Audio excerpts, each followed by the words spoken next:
Dírit Karen Reshkin is anyam dum. Rugu agus tugu me in Indiana, ach tá me machonís na Gaeil Chicago inis.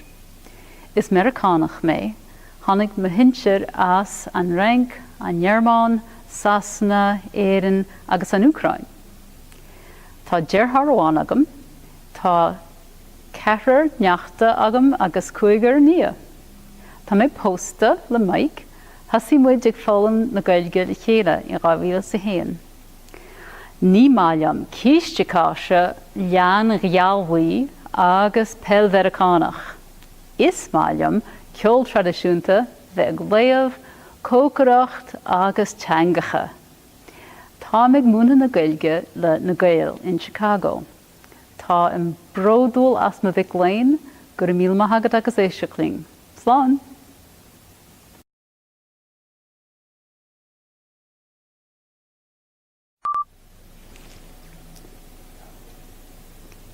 Careful, end up on the outtake reel. It's true. I'm already recording.